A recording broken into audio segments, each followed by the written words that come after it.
இதே போன்றுதான் பல்வேறு பிரச்சனை. நம்முடைய முஸ்லீம் லீக்குடைய தியாகிகள் எப்படி அவங்க கூட சம்பவம்லாம் சொல்லி அவங்க கால்சட்டி நம்ம மகபூப் சரி ஏற்பாடு பண்ணியிருக்காங்க. நம்ம இருக்கிற 2 முறை மதுரைக்கு வந்து செஞ்சோம். அவருடைய எஸ்எம் சரி பெரிய பகுதியில் ராமநாதபுரத்துக்கு நாடாளுமன்ற உறுப்பினர் நாங்க அவர் கூட்டத்துக்கு கூட்டா இப்படி ஒரு பைத்தியா இருக்கலாம் இந்தியா அர்ப்பணிச்சிருந்தது. இஸ்லாம் என்ன பெருசு அப்படியா சொல்லிக்கிட்டு வந்தது. அப்போ அவர் என்ன பண்றாருன்னா எங்க ஊருக்கு கூட்டம் போடுறா முன்னாடியே வருது. ஏன் நீங்க நாளைக்கு தான் கூட்டம் போடுறாங்க அவர் சொல்லுவார் தம்பி வர்றாங்களா நம்மளோட இருக்கிற கொஞ்சம் பேரு வர்றாங்களா சந்தேகம் சொல்லி முன்னாடியே இருப்பார். ஒரு மிகப்பெரிய தன்னை காத்து உயர்த்தினவர் முஸ்லீம் லீகே உயர்ந்தவர். சில நேரத்தில் அவரே வந்து ஒரு சில கட்டத்தில் சின்ன பிள்ளைகளாக பேசுகிறாங்க, நீங்க உதவி செய்யணும். அப்புறம் ரயில்வே ஸ்டேஷனுக்கு அடுத்த நாள் முக்கியமான உதவிகளை கூட்டிட்டு அங்க இருக்க போது ஸ்டேஷன் மாஸ்டர் அறிமுகம் வருவார். சரி ஆகவே நம்ம சொல்ல வந்தது என்னன்னா இதெல்லாம் வந்து பழைய காலத்துல ஊர் கழிவுகளா சுற்றி சுற்றி எனக்கு இருந்தா இங்கே போகும். ஆனா இவங்கெல்லாம் நிலைநிறுத்திய தலைவர்கள். உங்களுக்கு தெரியும் சம்சீரர்கள் உண்மையிலே போவதாக இருந்தார். சம்சீரர்கள் எப்படி இருந்தா தெரியுமா உங்களுக்கு? தமிழ்நாட்டில் சர்ச்சை வந்துருச்சு. ரொம்ப பேர் ஒரு ஆரம்பத்தில் பார்த்தோம்னா முரசலி சொன்னாங்க. நிரூபிச்சார் தயம் வந்து எந்த அளவுக்கு நிரூபிச்சாருன்னா கலைஞரே நீங்க நட்பு காரணமாக என்னை கோயில் வழி ஊட்டி நான் போனேன். ஏன்னா ஃப்ரெண்டு கூப்பிடுறிய தப்பில இருந்து பேசுகிறது பிரகாரம் கூப்பிடுறீங்க அது எல்லா தலைவர்களுமே வாழ்க்கை ஆச்சரியப்படுறாங்க. ஏன்னா அந்த ஈமானுடைய உறுதி ஆக புத்தகத்தை என்னன்னா நாம் நாமாக இருக்கலாம் எல்லாம் கருப்பு மண்ணோடு இருந்தால் எருவு தானா அதே மாதிரிதான் உங்களுக்கு நான் சொல்லுகின்றேன். நம்முடைய முனைவர் நிகழ்ச்சி சொல்லியிருக்காங்க. தஞ்சாவூர் கூட்டத்தில் எல்லாரும் சொன்னாங்க. நான் யாரும் தெரியல நம்ம வேட்பாளர் பண்றாங்க நேரம் வரும் நிரூபிப்பு இன்ஷா அல்லாஹ் நம்ம ஈமானை உறுதிப்படுத்தி அவர்களும் காலம் வரும்போது நிரூபிப்பார்கள். நாம் தான் உலகம் பேருனா எங்க மாநில உத்தரவோடு சொல்லுறேன். உங்களுக்கு தெரியும் தாராபிகோ ஹதீஸ் தஞ்சாவூர்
मुस्लिम लीग का फ्यूचर बनने वाला है इस कैंप से।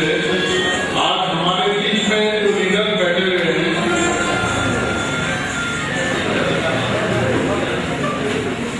हमारे बीच में जो लीडर बैठे हुए हैं वो कल के मुस्तकबिल के लीडर बनेंगे। हो सकता है आप में से कोई कायदे मिलत इस्माइल साहब होगा, बनातुल्लाह साहब या जीना साहब होगा। तो आपको ये जानना चाहिए कि लीडरशिप क्या है, what is leadership and why it is required. Leadership क्या है और उसकी क्या जरूरत है। लीडरशिप का मतलब हमारे को लीडरशिप जन्नत में जाने के लिए या कब्र में जाने के लिए लीडरशिप नहीं चाहिए। दुनिया में रहने के लिए लीडरशिप चाहिए, सिर्फ दुनिया के लिए ही लीडरशिप चाहिए। तो लीडरशिप क्या के लिए बनती है, एक इशू के ऊपर बनती है। एक इशू जब तक एक इशू नहीं होता, दुनिया में कोई मसला नहीं होता, मसले के ऊपर कुछ एक नहीं, जब हमारे कम्युनिटी के हमारे समाज के लोग जब तक उसमें नहीं आके बैठते, वो मसले का हल नहीं ढूंढते, तब तक उसमें नहीं होता। और जो मसले को लीड करता है वो लीडर कहलाता है। जो मसले को लीड करता है वो लीडर कहलाता है। तो हमारा लीडरशिप का मतलब जो मसले को लीड करने वाला। आज हमारी कौम, हमारे मुसलमान, हमारे दिगर अक़ीदती भाई, निसा में SC/ST दिगर में कमजोर तबका के जो लोग हैं, वो किन मसलों के ऊपर उन्हें दो चार होना पड़ा है। एजुकेशन के ऊपर, उनके माशी मसले के ऊपर, इकोनॉमिक्स के ऊपर। ये मसलों को अगर हमारी लीडरशिप आपके नए लीडर जो बनने वाले हैं, अगर ये मसले को आप समझेंगे तो तुम्हारे को लीडर बनने में कोई दुश्वारी नहीं होगी। लीडरशिप आसानी से बनेगी। अब लीडरशिप காலையிலிருந்து இப்பொழுது வரை இங்கே நமது பெருமைக்குரிய தலைவர்களுடைய நற்பண்புகளை பற்றியெல்லாம் எடுத்துச் சொல்லப்பட்டிருக்கிறது. கண்ணியத்துக்குரிய காய்கறி பேசுபவர்களாக இருக்கட்டும், முகமது அலி ஜின்னா சகோதரர் இருக்கட்டும், குலாம் முகமது பனாதுல்லா இருக்கட்டும், அவர்கள் எல்லாம் இந்த சமூகத்திற்காக வேண்டி ஆழ்ந்திருக்கக்கூடிய பணிகளை எல்லாம் நாங்கள் இங்கே பயிற்சிப்பதனுடைய நோக்கம், அவர்கள் இந்த உலகத்திற்காகவும் மறுபுலகத்திற்காகவும் பாடுபட்டிருக்கிறார்கள் என்ற ஒரு செய்தியை சொல்வதோடு, தலைமைத்துவம் என்பது தலைமை ஏற்றிருக்கக்கூடிய நிர்வாகிகள் சமுதாயத்திலே முஸ்லிம் சமுதாயத்திற்கு ஏற்பட்டிருக்கக்கூடிய கல்வியை பிரச்சனையாகட்டும், சமூகத்தில் ஒவ்வொரு ஊரிலும் இருக்கக்கூடிய பிரச்சனைகளை எப்படி கையாளுகிறார்கள். ஒவ்வொரு ஊரிலும் ஒவ்வொரு சமுதாயத்திலும் பிரச்சனை வரும். கல்வியிலே முன்னேற்றம் சமுதாயத்தை எடுத்து செல்ல வேண்டும். அந்த காரியங்களிலே நாம் எப்படி தலைமைத்துவத்தை பக்குவப்படுத்தி வழிநடத்துவது என்பதுதான் இங்கே கேள்விக்குறியான விஷயம். எனவே இதை உணர்ந்து நாம் செயல்பட வேண்டும். लीडरशिप हमारे हिसाब से 4 नमूने की लीडरशिप होती है। एक मॉरल लीडरशिप, एक फिजिकल लीडरशिप, एक मस्कुलर मतलब ताकत के जोर में लीडरशिप बनती है, और एक साइलेंट लीडरशिप। और मॉरल लीडरशिप वो है जो हमारे हुजूर सल्लल्लाहु अलैहि वसल्लम जो एक लीडरशिप, वो भी लीडर ही थे, और हमारे सिद्दीक़ अकबर और अबू बकर सिद्दीक़, कुतुबुद्दीन ऐबक, ये सब एक हमारे किरदार के ऊपर वो लीडर बने थे। उनके खुद मॉरल किरदार, उनका जो किरदार था वही वो लीडर थे। अब फिजिकल जो मतलब ताकत के जोर के ऊपर जो लीडर बनते हैं, जैसा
இறை தூதராக நமக்கெல்லாம் வழிகாட்டும் நெறிமுறைகள் இருக்கக்கூடிய கற்பனை நாயகம் ஸல்லல்லாஹு அலைஹி வஸல்லம் அவர்களாகட்டும், அவர்களை பின்தொடர்ந்த சஹாபாக்கள் பெருமக்களாகட்டும், அவர்களுடைய நடைமுறை பாவனைகளிலே அவர்களை தலைமைத்துவத்தில் இருந்திருக்கிறார்கள். அதே போல மற்ற தலைவர்கள் எடுத்துக்கொண்டால் கிருஷ்ணாந்தி தோற்றம், காந்தி எடுத்துக்கொண்டால் அவருக்கு ஒரு தோற்றம், ஹிட்லரை எடுத்துக்கொண்டால் ஒரு தோற்றம். அதுபோல தலைவர்கள் கவர்ச்சியான உலகின் மூலமாக தலைவர்களாக காட்சியளிக்கின்றார்கள். இன்னும் சில பேர் செஞ்சிஸ்கான் போன்ற மகளாய அரசர்கள் எல்லாம் எடுத்துக்கொண்டால் பலசாலிகளாக இருந்து வீரர்களாக இருந்து அவருடைய அமைப்பு நிர்வகித்திருக்கிறார்கள்.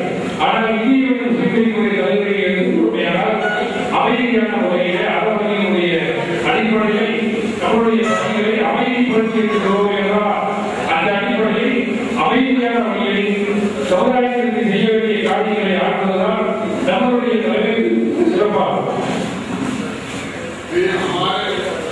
जो अल्लामा इकबाल के हिसाब से जो लीडर बनता है वो अपने शायरी में कहते हैं कि फर्क कायम रब मिन्नत से है तना कुछ नहीं, मौत दरिया में है बैरून दरिया कुछ नहीं। इसका मतलब ये होता है कि जो भी लीडर होता है वो पब्लिक में जाने में उसके फॉलोअर्स के साथ में रहने कोई भी लीडर है।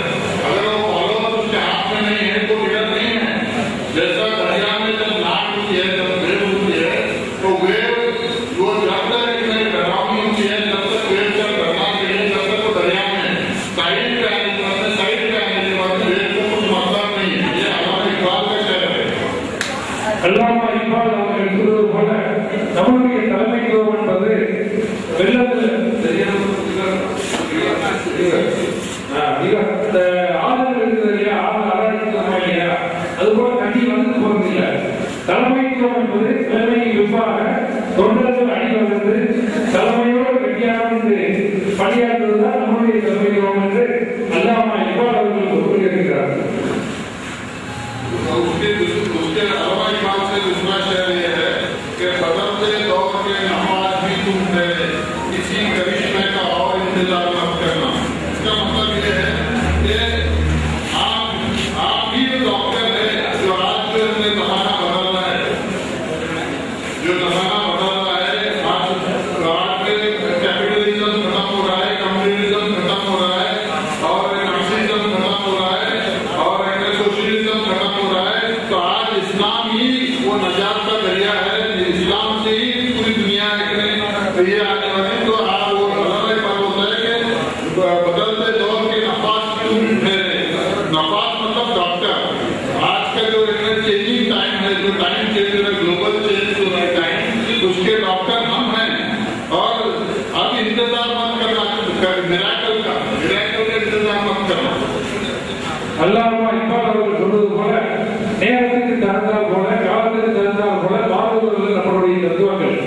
முதலாளியத்துவம் என்று சாய்க்கப்பட்டிருக்கிறது. பல்வேறு தத்துவங்கள் இருக்கக்கூடிய இடமே தெரியாமல் போகிறது. இஸ்லாமிய தத்துவங்கள் என்பது, இஸ்லாமிய நெறிமுறை என்பது எல்லா காலத்துக்கும் எல்லா சூழ்நிலைக்கும் ஏற்ற தத்துவமாகும். இந்த தத்துவத்தின் அடிப்படையே நம்முடைய வாழ்க்கை முறையை அமைத்துக் கொள்வதுதான் நம்முடைய வழிகாட்டும். जो पूरी दुनिया के जितने भी कामयाब लोग हैं, वो चाहे इसमें बिजनेस में हो, पॉलिटिक्स में हो या किसी भी शोबे में, जो कामयाब लोग हैं ये 3 हदीस पे ही वो इतना अमल करते हैं। पहला जो हुजूर सल्लल्लाहु अलैहि वसल्लम को एक सहाबी ने पूछा कि मोमिन और मुनाफिक की पहचान क्या है। मोमिन और मुनाफिक की पहचान आज के हिसाब से अपनों और गैरों की पहचान, जो हमारे साथ है और जो हमारे साथ नहीं है। जो मोमिन और मुनाफिक की पहचान हुजूर सल्लल्लाहु अलैहि वसल्लम बोले जहाद है। वो जहाद में आते ही मोमिन और मुनाफिक की पहचान हो जाती है। हुजूर सल्लल्लाहु अलैहि वसल्लम नबी नायகம் அவர்கள் கூறியிருப்பது போல மோமின்கள் என்பவர்கள் யார், முனாஃபிக்குகள் என்பவர்கள் யார். ஜிஹாத் பண்ணும்போது முனாஃபிக்குகள் யார் என்பது அடையாளம் கண்டுவிட முடியும். அதே போல மோமின்கள் யார் என்பதை நாம் அடையாளம் கண்டுவிட முடியும். அதை உணர்ந்து செய்வதுதான் நம்முடைய வழிமுறைதான். முனாஃபிக்குகள் அடையாளம் காணப்படுவார்கள். அதே போல இறை நேசர்கள் மோமின்கள் இடம் காணப்படுவார்கள். और दूसरी हदीस ये है कि अच्छे आदमी और बुरे आदमी की पहचान क्या है। आज हर शोबे में अच्छे आदमी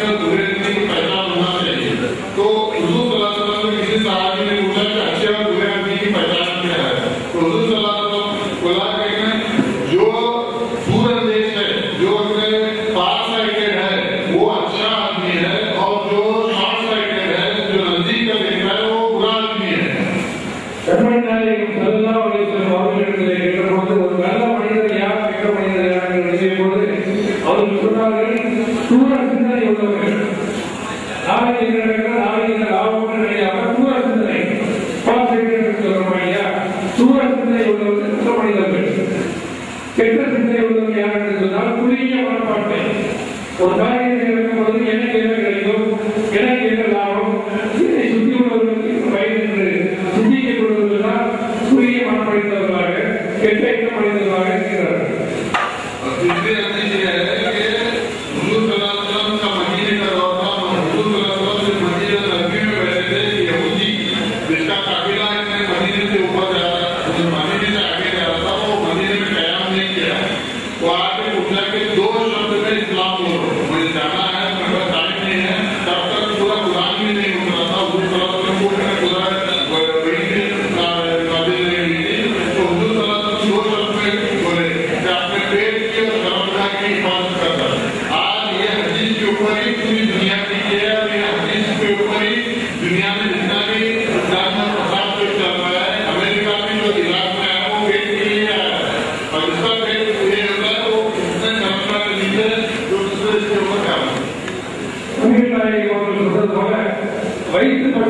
வயிற்றுக்காக சண்டை போடுறதா அமெரிக்கா ஐயாக எடுத்துக்கிறதா அதன் போராட்டம் நடந்திருக்கு. நாயகர் சொல்றது போல இதுக்காக சண்டை கொடுத்துருவாங்கன்னு சொல்றாங்க. அது செஞ்சு நம்மளுக்கு நிறுவனம் ஆகி கொண்டிருக்கு. அமெரிக்காவை போயிட்டு ஈராக காரணம் குற்றவாளிகளும் அமெரிக்காவில் ஒரே காரணம் அதோட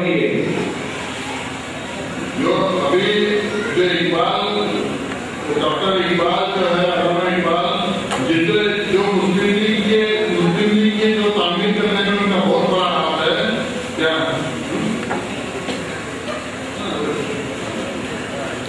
अल्लामा इकबाल जो है कि नहीं मुस्लिम लीग की तामीर कर रहे हैं और वो उनकी ख्वाबों के ऊपर ही हमारे मीना साहब कायदे इस्माइल साहब बाकर साहब चलते आज मुस्लिम लीग जो है यहाँ पे जो खड़ी है इतने दुश्वारों के बावजूद भी मुस्लिम लीग जिंदा है, हिंदुस्तान में मुस्लिम लीग जिंदा है और हम आगे बढ़ रहे हैं।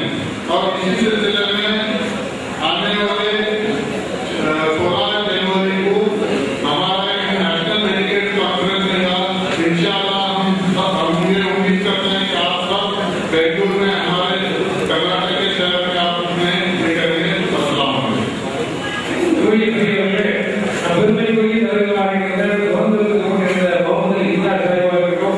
அதன் பிறகு கல்வியை நடத்திய கணிதத்துக்குரிய காய்கறிகளுக்காகவும் பாவகை நண்பர்களும் இருக்கக்கூடிய தலைவர்களும் தெரியுங்களே சிறந்த வழியை நம் சமுதாயத்தை வழிநடத்தக்கூடிய தலைவர்களாக இருக்கிறார்கள். அந்த வழியை நாம் எல்லாம் அனைவரது இயக்கத்தை பலப்படுத்துவதற்கு முயற்சித்தோம். ஏதோ 2010 ஜனவரி 15-16 தேதியிலே பெங்களூரு நகரில் நடைபெறக்கூடிய இந்தியாவின் உரிமைக்குரிய தேசிய விருதுகளின் மாநாட்டிற்கு நீங்கள் எல்லாம் வருகின்ற சிறப்பிக்க வேண்டும் என்று கர்நாடக மாநில இந்தியாவின் சார்பாக உங்களுக்கு அழைப்பு கொடுத்து இந்த வார்த்தையை பேசி நிறைவு செய்ய வருகிறார். இப்பொழுது மகளிர் தொழிற்சாலை மகளிர் தொழிலாளர்கள் உடனடியாக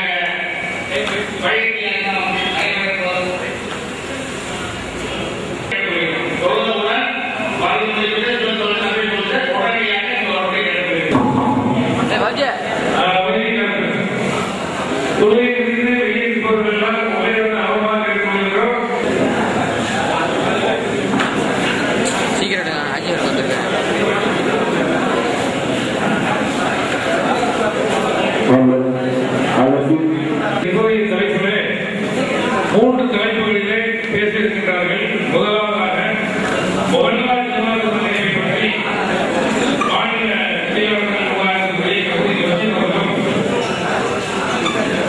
மத்திய மாநில அரசுகளின் கருத்துக்களை பற்றி மாநில தொழில்நுட்ப செயலாளரும் மனிதநேய செய்தியாளர்களுமான காய்ப்பு அனுபவங்களும் முன்பாக ஊடகத்துறையில் நமது பங்களிப்பு என்ற தலைப்பில் முஸ்லிம் தொகுதியை பொதுச் செயலாளர் முனைவர் பேராசிரியர் முகமது அவரை இப்பொழுது உரையாற்றுவார்கள். அவரை தொடர்ந்து மற்றவர்கள் உரையாற்றுவார்கள். ஒவ்வொரு உரைக்கு முன்பாக அவர்கள் பேசியிலிருந்து உங்களுடைய கருத்துக்களை சொல்லலாம். அதன் பிறகு இதுவரை எத்தனையோ தலைமுறைகள் பேசியிருக்கிறார்கள். இது இல்லாத கேள்வி விஷயத்திற்காக முஸ்லிம்களை பற்றி கோயில்களுடைய நடவடிக்கைகளை பற்றி 3 பேர் எப்படி கேள்வி தலைவர்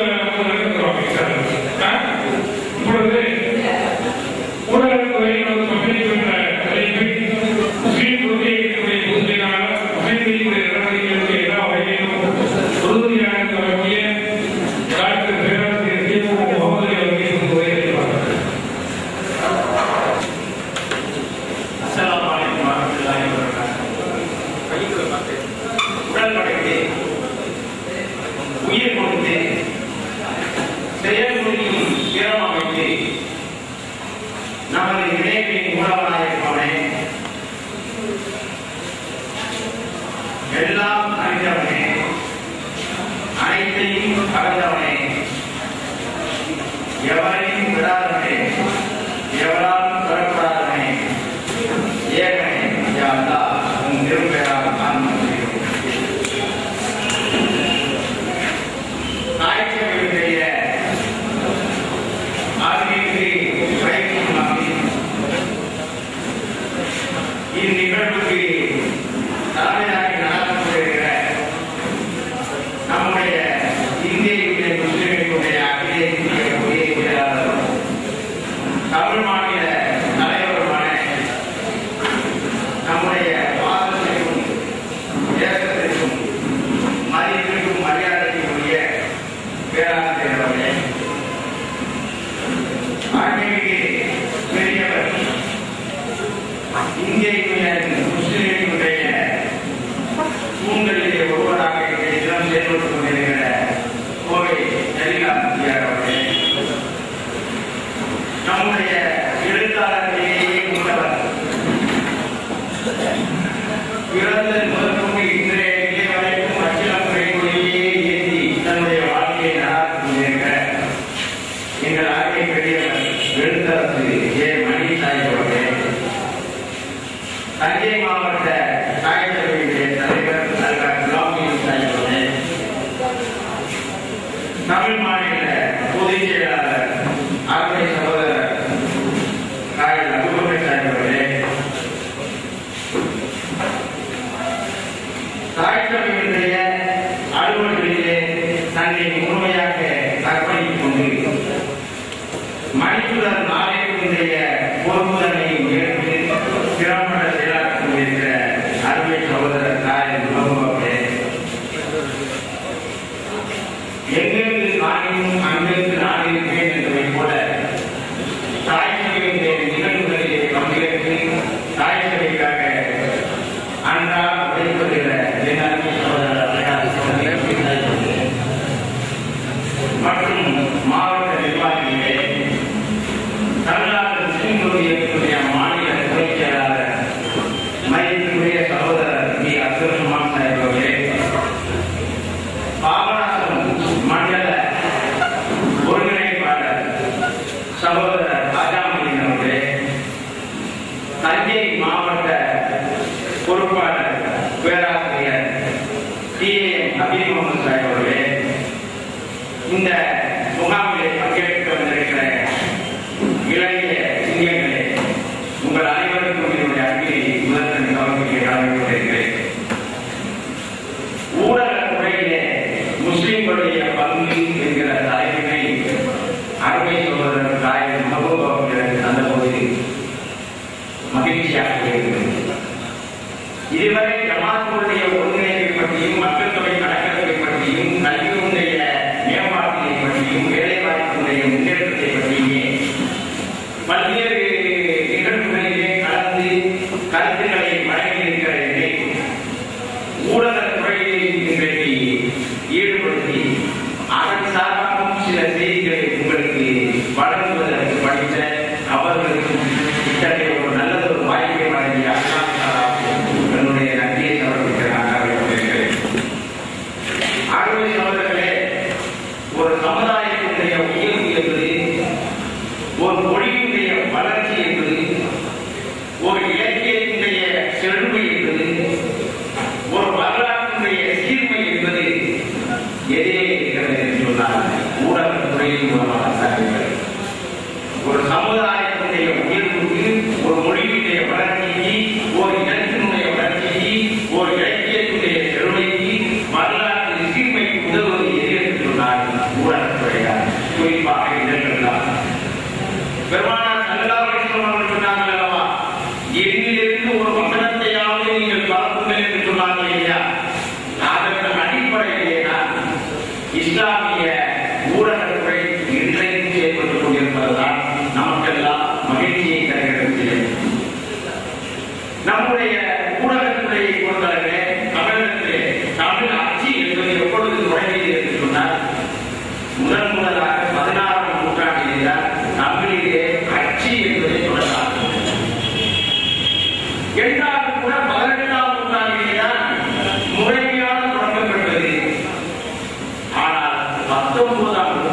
தான் வெளியாகப்படுகிறது. 1802 இலங்கை அரசியலாக அரசாங்க வர்த்தமானி என்கிற ஒரு இதழ் தமிழிலே வந்தது. அதுதான் முதல் தமிழ் இதழாகும். 1802 அரசாங்க வர்த்தமானி என்று சொல்லி இலங்கை அரசியல் வந்தது. ஆனால் தமிழகத்தை பொறுத்தவரை மட்டுமல்ல, இந்தியாவிலேயே முதல் தமிழ் இதழை வெளியிட்ட முதல் இந்திய என்கிற பெருமை 1812 தஞ்சையை சேர்ந்த ஞானப்பிரகாசம் என்பவருக்கு கிடைத்தது. வழுத்தூருடைய ஊடகத்துறை சொல்வதே எனக்கு மகிழ்ச்சியாக இருக்கிறது. காரணம், இந்த ஊடகத்துறையிலே பங்களிப்பு, அதிலும் இஸ்லாமிய இதழ்களுடைய பங்களிப்பிலே பழைய தஞ்சை மாவட்டத்திற்கு தான் பங்களிப்பு அதிகமாக இருக்கிறது. ஆக இந்த ஊடகத்துறைக்கு அதிகமாக பங்களிப்பு அளித்த ஒரு பகுதியிலே இதனை பற்றி எடுத்துச் சொல்வதில் எனக்கு மிகுந்த மகிழ்ச்சி. தஞ்சை தமிழர் முதல் இந்தியராக முதல் தமிழ் இதழை 1812 மாத தின சரிதை என்கிற பெயரிலே வெளியிட்டார். மாத தின சரிதை என்கிற பெயரிலே வெளியிட்டார். அதற்கு பிறகு அந்த இதழ்களை பார்த்தீர்கள் என்று சொன்னால் கிறிஸ்தவ இதழ்கள் வர ஆரம்பித்தன. 1831 கிறிஸ்தவ சமய இதழ் வந்தது. அதற்கு பின்னாலே இந்த கிறிஸ்தவ சமய இதழ்கள் வருவதை பார்த்து இதற்கு மறுப்பு தர வேண்டுமே என்பதற்காக இந்து சமயத்தை சார்ந்தவர்கள் அவருடைய இதழ்களை வெளியிட ஆரம்பித்தார். 1855 கிறிஸ்தவ மறுப்பு, 1855 கிறிஸ்தவ மறுப்பு, 1856 இதே விலாசம் என்கிற 2 இதழ்களை கிறிஸ்தவ பிள்ளைகளுக்கு மறுப்பு தெரிவிக்கின்ற வண்ணம் இந்து சமய இதழ்களாக வெளிவந்ததை பார்க்கிறோம். ஆனால் இந்த 2 இதழ்களை பற்றி நீங்கள் நூல்களிலே பார்த்தால் கிடைக்காது. காரணம், முதல் இந்து சமய நூலாக இதழாக 1864 வந்த தத்துவ போதனையை தான் எல்லோரும் சொல்லிக் கொண்டிருக்கிறார்கள். அது தவறான செய்தி. எங்களை போல ஆய்வாளர்களுக்கு தான் தெரியும். அது தவறாக பதிவு செய்யப்பட்ட செய்தி. 1864 முதல் இந்து இதழாக வெளிவந்தது தத்துவ போதனை என்கிற இதழ் என்பது தவறான செய்தி. அதற்கு முன்னதாகவே 1855 தத்துவ கிறிஸ்தவ மறுப்பு என்கிற இதழும் 1856 இதே விலாசம் என்கிற இதழும் வெளிவந்துள்ளன. ஒரு மிகப்பெரிய சிறப்பு நம்மவர்களுக்கு இருக்கிறது. தமிழ் இலக்கியத்திலேயே முதலாக அச்சேரிய காப்பியம், பிரிண்ட் செய்யப்பட்ட காப்பியம், நூலாக வெளிவந்த காப்பியம் சிலப்பதிகாரமும் இல்லை, கம்பராமாயணமும் இல்லை. தமிழ் இலக்கியத்திலேயே முதலாக அச்சிவாகனம் ஏறிய தமிழ் காப்பியம் என்கிற பெருமையை பெற்ற காப்பியம் ஸ்ரீராமாயணம். 1842 செய்காப்பில் காலி நெய்னார் நம்பை ஆதிமங்களால் பதிப்பிக்கப்பட்ட சீராமாயணம் தான் தமிழ் இலக்கிய உலகத்திலேயே முதலாக பதிப்பிக்கப்பட்ட காப்பியம் என்கிற பெருமையை பெற்றது. 1842 இதழ்கள் என்கிற வரிசையிலே வந்து பார்த்தால் 1869 ஆலமத் இளங்காவி என்கிற இஸ்லாமிய அரபு தமிழ் நூல் இலங்கையிலிருந்து துவான் பாபா யூனுஸ் அவர்களால் எழுதப்பட்டது. ஆலமத் இளங்காவி 1869. அதுதான் முதல் இஸ்லாமிய இதழ் என்று சொன்னாலும் கூட வெளிவந்த மொழி என்ன? அரபு. 1875 சிங்கை வர்த்தமானி என்று சிங்கப்பூரில் சிறு மகதூம்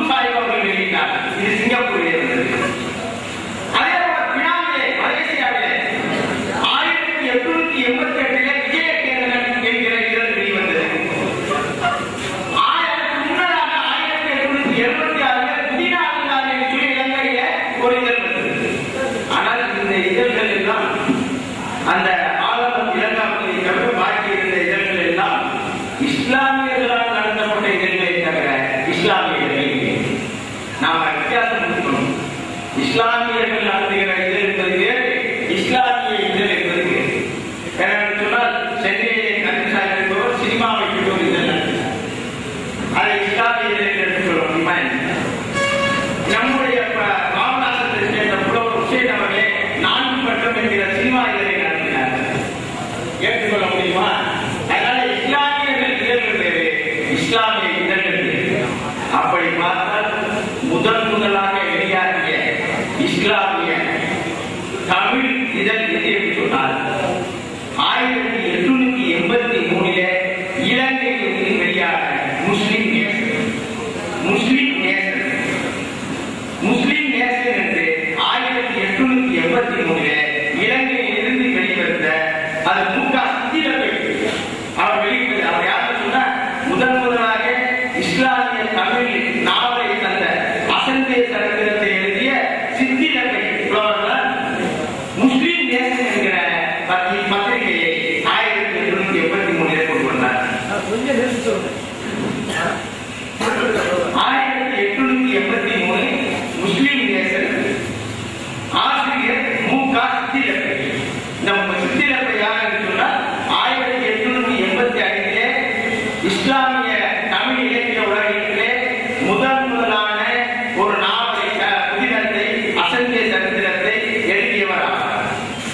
சரி, நம்முடைய தமிழகத்திலே முதல் இஸ்லாமிய இதழ்கள் எது என்று பார்த்தால் ஒரே வருஷத்திலே 3 இதழ்கள் இருக்கின்றன. ஒரே ஆண்டிலே 3 இதழ்கள். 1887 3 இதழ்கள் வந்தன. 4 பிளாக் காலிக நாவலர் வித்யா விசாரிணி என்கிற இதழை நடத்தியிருக்கிறார், தொடங்கியிருக்கிறார். எல்லாம் நம்ம நாகூர்காரர்களும் காரைக்கால்காரர்களும் பத்திரிகையோட நிலையை 4 பிளாக் காலிக நாவலர். அதே போல காரைக்கால் காசி முஹைதீன் ராவுத்தர்,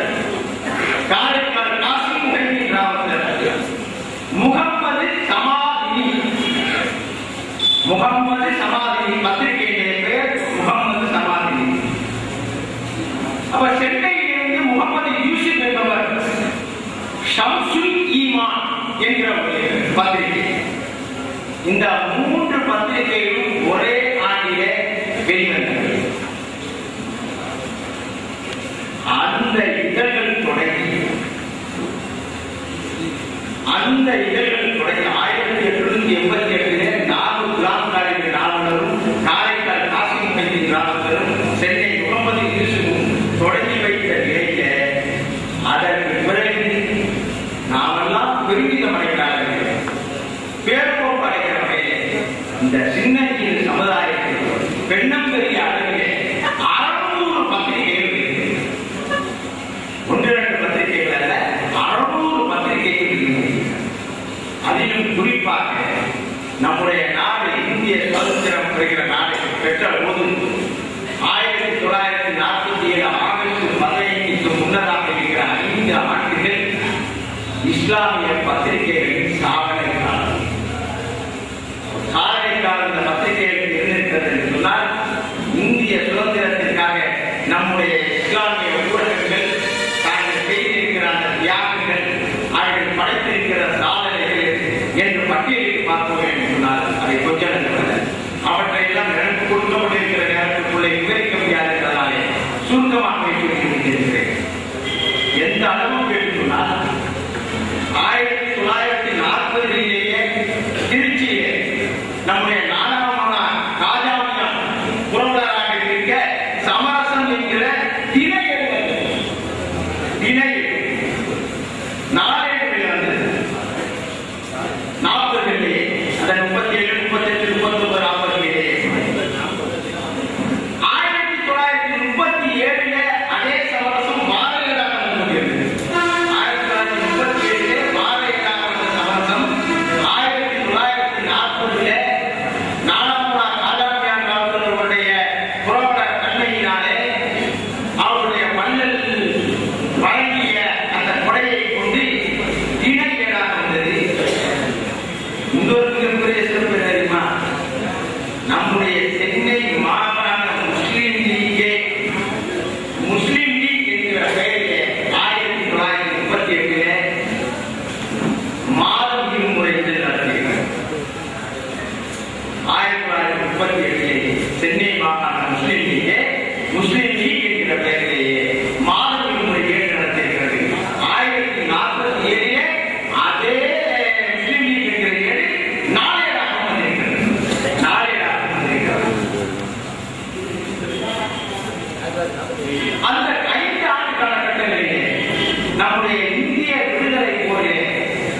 பின்னால் 10 ஆண்டுகள் சோதனைக்கார். ஏனென்றால் நாள் அதிலே நம்முடைய இதழ்கள் நசுக்கப்பட்டன. 1945-47 நம்முடைய முஸ்லிம்களுடைய கொள்கை பிரச்சார பீரங்கியாக எழுதிய ஈரோடு எம்ஏஆர் பெருமான் எழுதிய பாகிஸ்தான் என்கிற பத்திரிகை சுதந்திரத்திற்காக நம்முடைய முஸ்லிம்களுடைய பிரச்சார பீரங்கியாக எழுதிய அந்த பாகிஸ்தான் என்கிற பத்திரிகை ஈரோடு எம்ஏஆர் பெருமான் நடத்திய ஆசிரியராக. ஆனால் அதற்கு பின்னாலே அது 47 நிறுத்தப்பட்டது சோதனையினால. இப்படி பல விஷயங்கள் நிறைய இருக்கின்றன. நான் இங்கே குறிப்பிடுகிற இடங்கள் எல்லாம் நம்முடைய தாய் சபையோடு தொடர்புடைய மற்ற இடங்களை அதிகமாக நான் எடுக்கவில்லை. தாய் சபையோடு தொடர்புடைய இடங்களாக இருக்கிறேன். இன்னும் சொல்ல போனால் மாத ஏழை நீங்கள் பார்த்தீர்கள் என்றால் மாத ஏழை என்று பார்த்தால் 1937 திருநெல்வேலி ஜில்லா முஸ்லிம் லீக் மாத சஞ்சிகை என்கிற பெயரிலே முன்னேற்றம் பத்திரிகை வந்துள்ளது. திருநெல்வேலி என்று அதுல பார்த்தீங்கன்னா முன்னேற்றம் கீழே இருக்கும். திருநெல்வேலி ஜில்லா முஸ்லிம் லீக் மாத சஞ்சிகை முன்னேற்றம் என்கிற அந்த பத்திரிகை 1937 மாத ஏழாக வந்தது. 1954 மணிமேற்கு பிறந்தது. 1956 பிழை பிறந்தது. அந்த காலகட்டத்தில் எல்லாம் மணி விளக்கில யாருடைய எழுத்துக்கள் பிரசுரமாகிறதோ அவர்கள் தான் சிறந்த எழுத்தாளர்கள் என்று இந்த சமுதாயத்தால் அங்கீகரிக்கப்பட்டார். அப்படி சமுதாயத்தினுடைய எழுத்தாளர் அங்கீகரிக்கப்பட்ட எழுத்தாளர்கள் என்கிற பெயரை பெறுவதற்காகவே மிகப்பெரிய போட்டி மணிவிளக்கிலே யாருடைய எழுத்து வருகிறது அந்த காலத்திலே அவரவர்கள் ஏங்கி செலுத்தது. அதுபோலவே அதற்கு பிறகு பார்த்தீர்கள் என்று சொன்னால் நிறைய அரங்கற்கு அப்துல்காருடைய அரங்கற்கு ஈரோடு அப்துல் ரஷீத் சாருடைய இளைஞர் சென்ற